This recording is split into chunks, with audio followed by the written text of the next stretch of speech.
عظیم کی نسبت عظیم کر دیتی ہے اور ذلیل کی نسبت ذلیل کر دیتی ہے. لیکن نا گلاس نہ لائق نفرت ہوتا ہے نہ قابل محبت ہوتا ہے.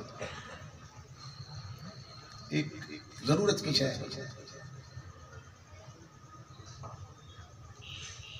اس میں آپ پانی پیتے ہیں، دودھ پیتے ہیں، ایک ضرورت پوری کرتا ہے. نہ آپ اس سے نفرت کرتے ہیں نہ اس سے محبت کرتے ہیں. لیکن اسی گلاس میں اگر کوئی شراب ڈال دے تو ہر شریف آدمی کو اس سے نفرت ہو جائے گا، اس لیے کہ اس ظرف کا جو مظروف بنا ہے نا، جو کچھ اندر اترا ہے، وہ لائق نفرت ہے. اس کی نسبت نے گلاس سے بھی نفرت پیدا کر دی. لیکن اگر اسی گلاس میں کوئی آب زمزم ڈال دے سبحان اللہ تو ہر شریف آدمی کی طلب ہوگی کاش مجھے مل جائے، کاش مجھے مل جائے.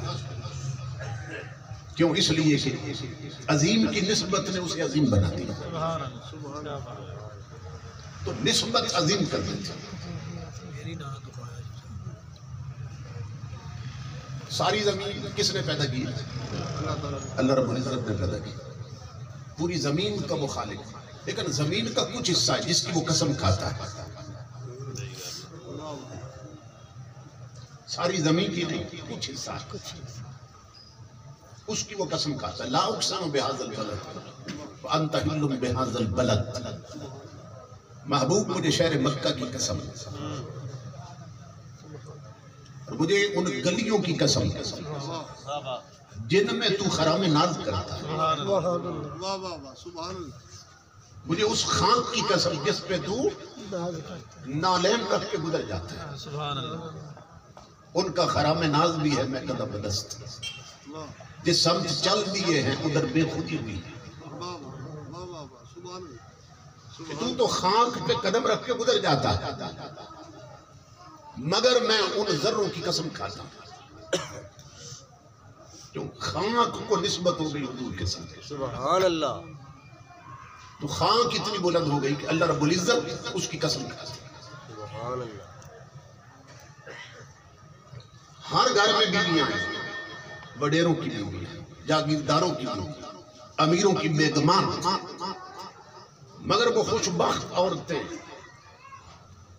جو تاجدار کائنات کے بستر کی زینت بنی. سبحان اللہ. سبحان اللہ. اللہ رب العزت فرماتا ہے یا نساء النبی لستن کاحد من النساء. اے ازواج رسول تم دنیا کی کسی عورت جیسی نہیں ہو، کیونکہ اس کے بستر پہ اتری ہو جس جیسا میں نے پیدا نہیں کیا. اس سے نسبت ہو گئی تمہیں اے ازواج رسول کہ جس جیسا میں نے پیدا نہیں کیا. تو بے مثل کی نسبت نے تمہیں بھی بے مثال بنا دیا. سبحان اللہ. اب دیکھیں نا جن خاندانوں سے وہ آئی تھی ان خاندانوں میں اور بھی عورتیں تو موجود تھیں. تو کیا تمام عورتوں جیسا کوئی نہیں؟ کیا سب عورتوں کے بارے میں کہا جا رہا ہے جن خاندانوں سے وہ آئی ان خاندانوں کی سب عورتیں کہ ان جیسی کوئی عورت نہیں، صرف ان کو فرمایا اور ساتھ نسبت بیان کی یا نساء النبی ہے، اے نبی کی ازواج کہ جس کی نسبت تمہیں بے مثل بنا رہی ہے، میں اسی نسبت کا ذکر ساتھ کرنا ہوں. اے ازواج رسول، یہ نفس قرآن کی خاک کو نسبت ہو گئی، اتنی بلند ہو گئی اللہ قسم کھا رہا. ازواج کو نسبت ہو گئی، وہ دنیا کی ہر عورت سے افضل ہو گئی. سبحان اللہ. امتوں میں سے کون سی امت سب سے افضل ہے؟ بولی افضل الامم، خیر الامم کا لقب ہمیں عطا کیا ہے.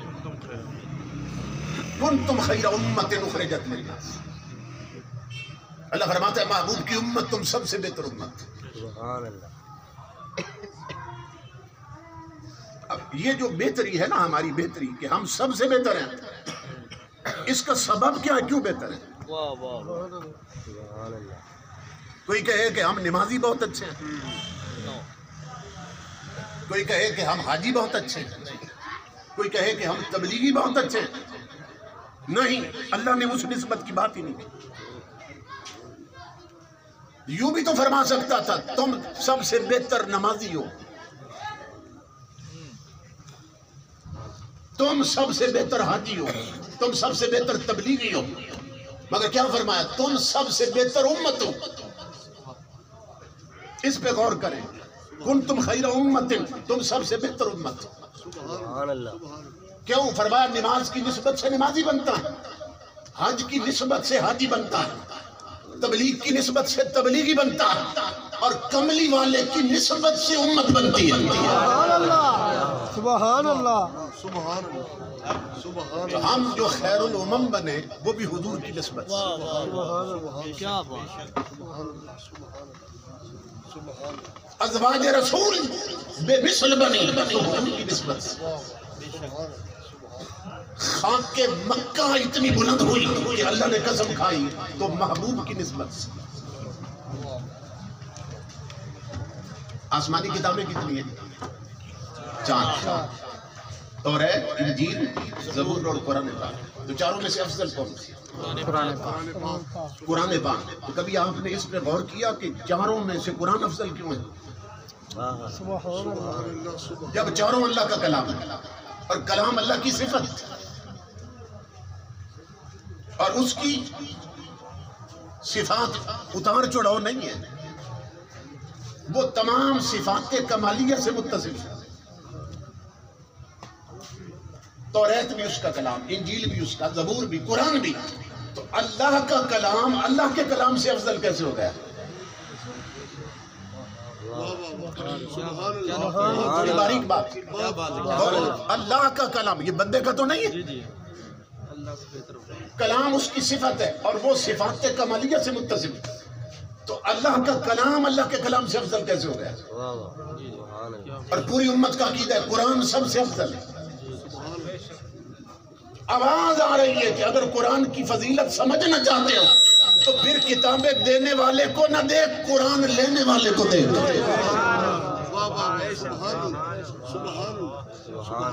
تو جس کو قرآن دیا اس کی نسبت نے قرآن کو بھی تمام کتابوں پر افضل کر دی.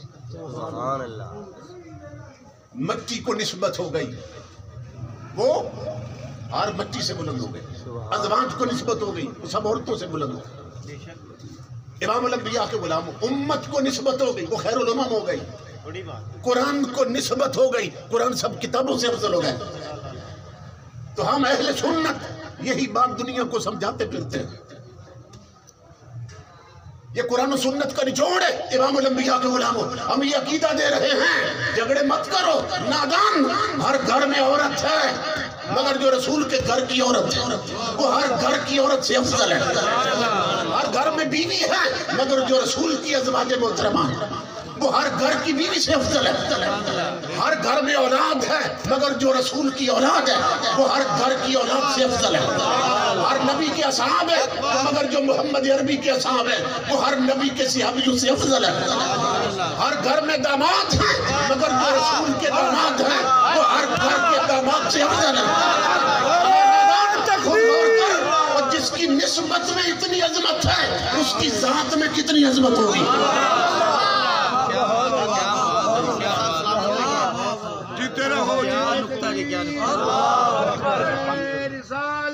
یا رسول اللہ.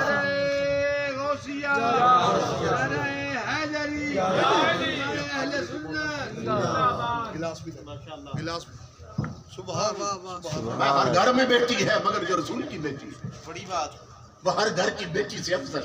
ہر گھر میں بیوی ہے مگر جو رسول کی بیوی ہے وہ ہر گھر کی بیوی سے افضل ہے. ہر گھر میں اولاد ہے مگر جو رسول کی اولاد ہے وہ ہر گھر کی اولاد سے افضل. ہر گھر میں داماد ہیں مگر جو رسول کے داماد ہیں وہ ہر گھر کے داماد سے افضل ہے. ہر ایک کے سسرال ہیں مگر جو رسول کے سسرال ہیں وہ ہر گھر کے سسرال سے افضل ہے. کیونکہ جس کو عظمت مل رہی ہے تاجدار کائنات کی نسبت سے. کیا بات، کیا بات، کیا بات. دیکھو نا آل اور اصحاب کی عظمت بیان ہوتی ہے تو ساتھ حضور کی نسبت ذکر کی جاتی ہے، ورنہ اصحاب کا معنی سنگی بیلی، دوست، ساتھ اٹھنے بیٹھنے والے، لیکن وہ کس کے سنگی ہیں کہ جنہوں نے انہیں ہر سنگی سے بلند کر دیا۔ آل تو آپ کی بھی ہے میری بھی ہے، مگر وہ کس کی آل ہے کہ جس کی نسبت نے اسے ہر آل سے بلند کر دیا۔ تو وہ لفظ ساتھ بولا جاتا ہے، اصحاب صرف نہیں بولا جاتا، اصحاب رسول، اصحاب رسول، سبحان اللہ، اور صرف آل نہیں بولا جاتا، کیا آل رسول۔ امام الانبیاء کے غلام ہو، اگر یہ نسبت رسولی ہٹا دی جائے تو نہ آل آل رہتی ہے نہ صحابی صحابی رہتا ہے۔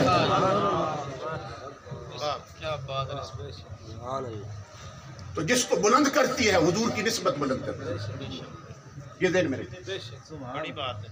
سبحان سبحان، یہ ایک بنیادی نکتہ ہے، یہ سمجھ لیں۔ امام الانبیاء کے غلام، تو جب حضور کی نسبت میں اتنی عظمت ہے تو حضور کی ذات میں کتنی عظمت ہے، تو ہمیں ان نسبتوں کا حیا کرنا۔ سبحان اللہ، سبحان، اچھا، بعض لوگ ایک گردان رچی ہوتی ہے نا، تو وہ یہ تو کہہ دیں گے حضور کا شہر ایسا ہے، اس جیسا شہر کوئی نہیں، حضور کے نالین جیسے نالین نہیں، حضور کی پگڑی جیسی پگڑی نہیں، حضور کے کپڑوں جیسے کپڑے نہیں، حضور کی سواری جیسی سواری نہیں، تو یہاں پھر بریک کیوں لگ جاتی ہے؟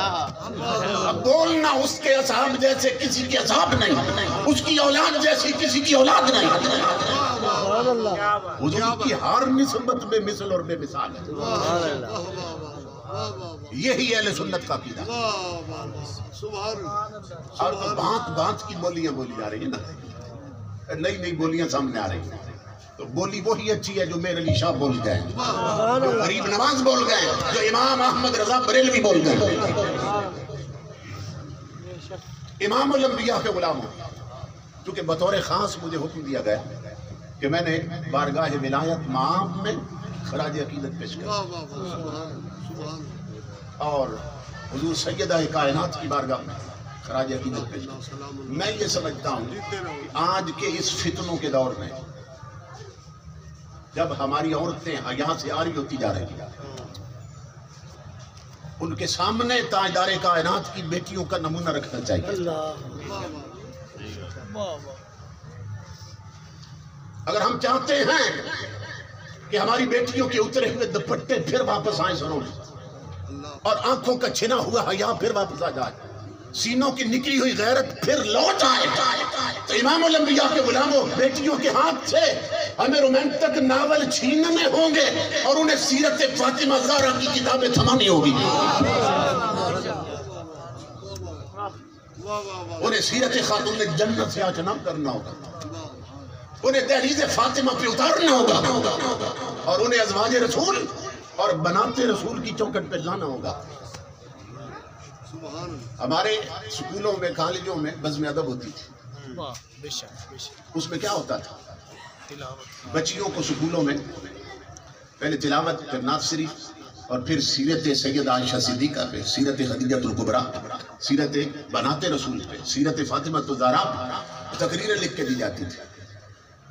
بچیاں وہ تقریریں یاد کرتی اور ساتھ ہی ان کا اسوہ یاد ہو جاتا، اور پھر انہیں معلوم ہوتا کہ عورت کی غیرت، شرم اور حیا کس شے کا نام ہے۔ سبحان اللہ۔ اسی طرح سکولوں میں، لڑکوں بچوں کے سکولوں میں جہاں سیرت فاروق اعظم پر، سیرت مولا کائنات پر اور سیرت رسول اعظم پر تقریریں دی جاتی تھی، اپنے بڑوں سے نا ایک تعلق قائم رہتا تھا۔ لیکن جنرل مشرف کے دور میں بطور خاص وہ بزم ادب ختم ہو گئی، بزم بے حیائی قائم کر دی گئی، وہ ادب کی بزم ختم ہو گئی۔ آج اس کے دور سے کیا ہو رہا ہے کہ بچوں اور بچیوں میں گانوں کے اور ناچنے کے مقابلے ہوتے ہیں۔ آپ تصور کریں، ہماری بہو بیٹیاں ٹی وی پر ڈرامے دیکھتی ہیں، ڈرامے والوں کو کاپی کرتی ہیں، انڈیا کی فلمیں دیکھتی ہیں، انہیں کاپی کرتی ہیں۔ اگر انہیں معلوم ہو کہ فاطمہ زہرا کا مقام کیا ہے، واہ واہ واہ اور اللہ رب العزت نے رسول کی بیٹی کی شکل میں اور ازواج اور بنات کی شکل میں ہمیں کیسے کیسے لیڈر عطا کیے، رہنما عطا کیے، انہیں کسی اور کے پیچھے چلنے کی ضرورت سبحان اللہ، مگر نہیں بتایا گیا۔ ان کے فضائل بیان ہوتے رہے، ان کی سیرت بیان نہیں رہی، ان کی کرامات بیان ہوتی رہی، ان کی تعلیمات بیان نہیں ہوئی، اور یہ اکثر شخصیات کے ساتھ ہم نے ظلم کیا ہے۔ اب ان کی شرم حیا اور غیرت کیا ہے؟ امام الانبیاء کے غلام، ایک بار چاند نکلا، سب نے چاند دیکھا، مدینہ کا۔ امام الانبیاء تشریف لائے گھر، فرمائے فاطمہ چاند نکلا ہے، تم نے بھی چاند دیکھا ہے؟ خاتون جنت فرمانے لگی ابا جی میں نے نہیں دیکھا۔ امام الانبیاء نے فرمایا فاطمہ سب نے چاند دیکھا، تو نے کیوں نہیں دیکھا؟ عرض کی ابا جان اسی لیے نہیں دیکھا کہ سب نے دیکھا ہے، سبحان اللہ، کہ فاطمہ کی غیرت گوارا نہیں کرتی میرا شرم اور حیا، جسے سب دیکھیں فاطمہ کی نظر بھی وہیں جائے۔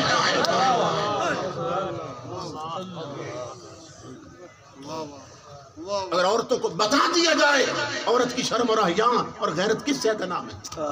سبحان اللہ، امام الانبیاء کے غلاموں ان کا رخ ہو جائے چوکھٹے رسول کی طرف اور تاجدار کائنات کی بیٹیوں اور ازواج کی چوکٹ کی طرف۔ سبحان اللہ، آج دیکھیں ہماری بیٹیاں، میں تو یورپ بھی جاتا رہتا ہوں، وہاں کے کلچر میں اور ہمارے کلچر میں کوئی فرق نہیں، بلکہ ہم 4 قدم آگے نکل چکے ہیں۔ میں نے برمنگھم سے لے کر اسکاٹ لینڈ تک،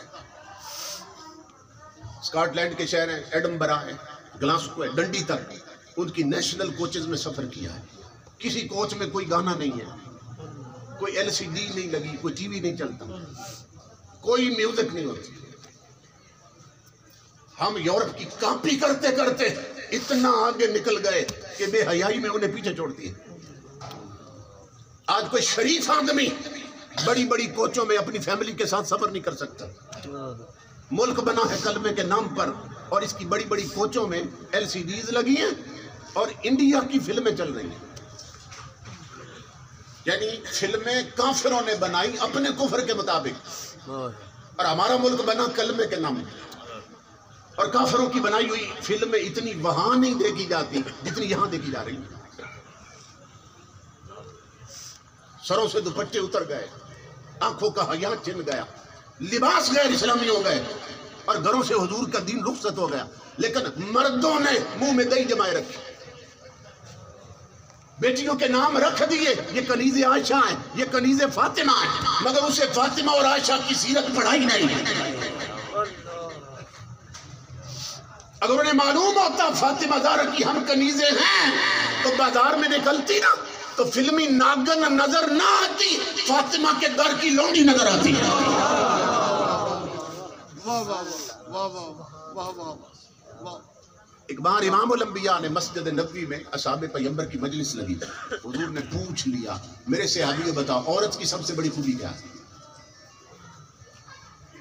تمام صحابہ سوچنے لگ گئے کہ عورت کی سب سے بڑی خوبی کیا ہو سکتی ہے؟ اللہ اکبر اللہ اکبر۔ سوچ رہے تھے۔ حضرت علی المرتضیٰ رضی اللہ تعالیٰ آپ بھی اسی مجلس میں تشریف فرما، وہ آہستہ آہستہ وہ بھی سوچتے رہے لیکن ذہن میں بات نہیں آئی۔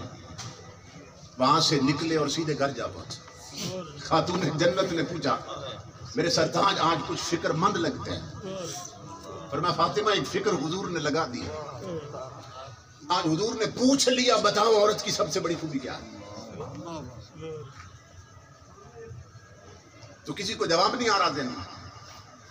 سیدہ کائنات نے فرمایا میرے سرتاج مجھے بھی تو بتائیے، بس یہی سوال، فرمایا بس یہی سوال حضور نے پوچھا ہے، تو بتاؤ عورت کی سب سے بڑی خوبی کیا ہے؟ اور کسی کے ذہن میں بات نہیں آ رہی۔ سیدہ کائنات ہنس پڑی، فرمایا یہ بھی کوئی مشکل بات تھی؟ فرمایا میں بتاتی ہوں۔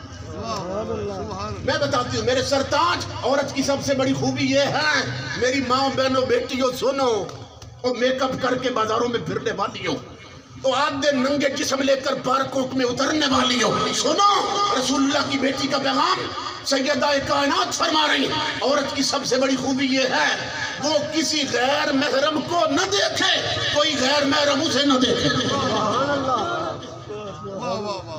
سبحان اللہ، سبحان اللہ۔ سیدنا علی المرتضیٰ یہ جواب پوچھ کر نہ پھر مجلس میں آ کے بیٹھے، دلوں کے راز جاننے والے رسول نے پھر سوال کیا، سبحان اللہ، سبحان اللہ، سبحان اللہ۔ پھر پوچھ لیا بتاؤ عورت کی سب سے بڑی خوبی کیا؟ میں نے سوال کیا، حضرت علی کہا آقا میں بتاتا ہوں۔ سبحان اللہ۔ بتاؤ، عرض کی آقا عورت کی سب سے بڑی خوبی ہے کہ اسے کوئی غیر نہ دیکھے، وہ کسی غیر کو نہ دیکھے۔ سبحان اللہ۔ امام الانبیاء نے فرمایا علی تو نہیں بول رہا، میرا جگر فاطمہ بول رہی ہے۔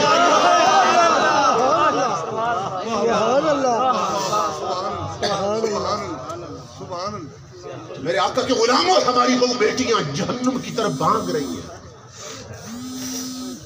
تو گھروں میں نا ان کے ہاتھوں سے رومانٹک ناول چھین لو، فلمی میگزین چھین لو، اور سیرت فاطمہ الزہرا کی کتابیں گھر میں رکھ دو، اور انہیں مجبور کرو کہ وہ یہ ذرا یہ پڑھو، تمہیں معلوم ہو عورت کی شرم حیا اور غیرت کیا ہے۔ اللہ اکبر۔ علیہ الصلوۃ والسلام تشریف فرما تھے، ایک حضور کی صحابیہ ہے، جاءت امرأۃ الی النبی یقال لها ام خلات، حدیث پاک میں ہے کہ انہیں ام خلات کہتے تھے، ان کا ایک ہی بیٹا تھا جو کسی جنگ میں شہید ہو گیا تھا، ٹکڑے ہو گیا تھا۔ اب وہ حضور کی بارگاہ میں آئی ہیں ام خلات، اور پوچھنے آئی تسأل عن ابنها وهو مقتول، جو شہید ہو چکا تھا، اپنے بیٹے کے بارے میں، اور سر سے پاؤں تک نہ برقعے میں آئی، پردے میں آئی۔ واہ، سبحان اللہ۔ زمانہ جاہلیت میں حال یہ تھا کہ جب عورتوں کے بیٹے اس طرح ٹکڑے ہو جاتے یا بچہ مارا جاتا تو وہ تو سلے ہوئے کپڑے بھی انسلے کر دیتی تھی، ماتم کر لگ جاتی، پیٹنے لگ جاتی، دوپٹے گر جاتے، کپڑے پھاڑ لیتی، بے پردہ ہو جاتی۔ تو جو نئے نئے اسلام میں آئے تھے نا اصحاب رسول، مجلس میں بیٹھے تھے، وہ حیران ہو گئے اس عورت کے صبر پر، ایک ہی بیٹا تھا اور ٹکڑے ہو گیا، اور آئی بھی ہے اپنے رسول کے پاس، اور رسول امت کا روحانی باپ ہوتا، اور سر سے پاؤں تک یہ پردے میں آئی اور برقعے میں آئی۔ فقال لها بعض اصحاب رسول اللہ صلی اللہ علیہ وسلم جئت تسألین عن ابنک وانت متنقبۃ، صحابہ نے پوچھا بعض نے، اے ام خلات تیرا ایک ہی بیٹا تھا جو ٹکڑے ہو گئے، تو آئی ہے رسول کے پاس، نہ تو پیٹ رہی ہے، نہ ماتم کر رہی، نہ تو بے پردہ ہوئی، یہ کیا کیفیت؟